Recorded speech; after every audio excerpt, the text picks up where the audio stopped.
এটা ভুললে চলবে না। আমাদের গণতন্ত্রের সংগ্রাম এখনো শেষ হয় নাই।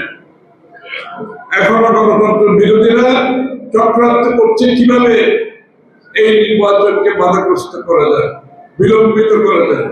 নির্বাচন হচ্ছে গণতন্ত্রের বাহক। তারা চায় না বাংলাদেশে একটা গণতান্ত্রিক অর্ডার ফিরে আসুন।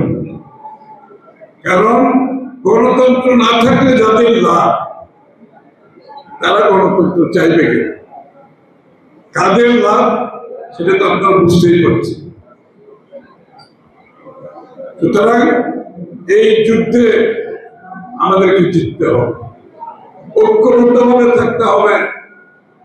সভাপতি সাহেব বলেছেন, যাকেই মনোনয়ন দেওয়া হবে ভালো মন্দ বিবেচনা করার সেটা জনগণের।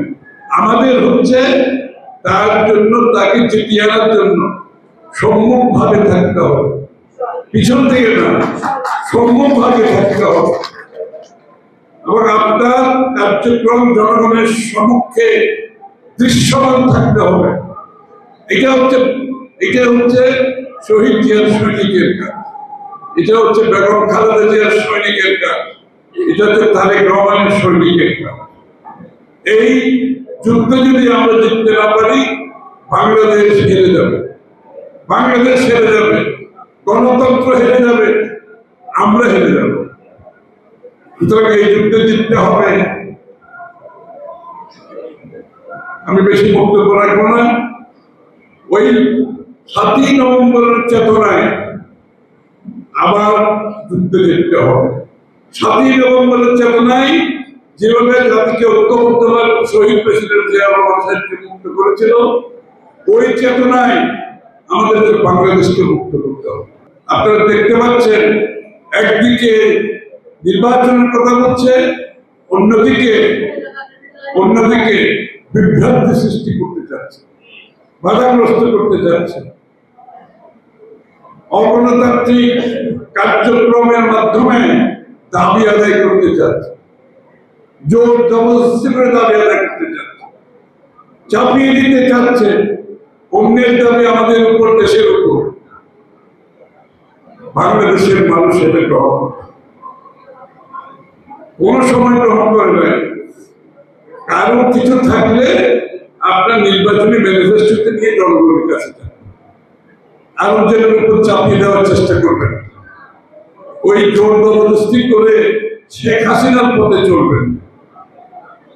আপনার মতামত আপনার জন্য, কিন্তু জনগণ সিদ্ধান্ত নেবেন কাদের পক্ষে, কার মতামতে, কাদের ম্যানিফেস্টো দেখে, কাদের আগামী দিনের কর্মসূচি দেখে, রূপরেখা দেখে তাদেরকে নির্বাচিত করবে।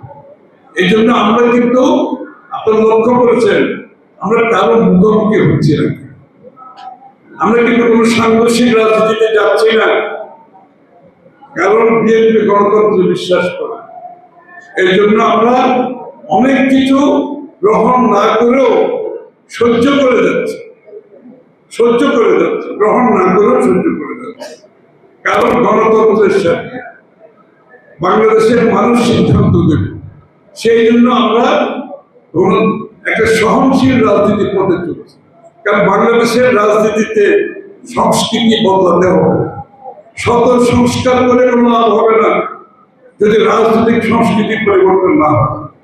আমাদেরকে সহনশীল রাজনীতি করতে হবে, অন্যের মতামতের প্রতি সম্মান দেখাতে হবে, শ্রদ্ধা দেখাতে হবে, দ্বিমত পোষণ করেও শ্রদ্ধা জানাতে হবে।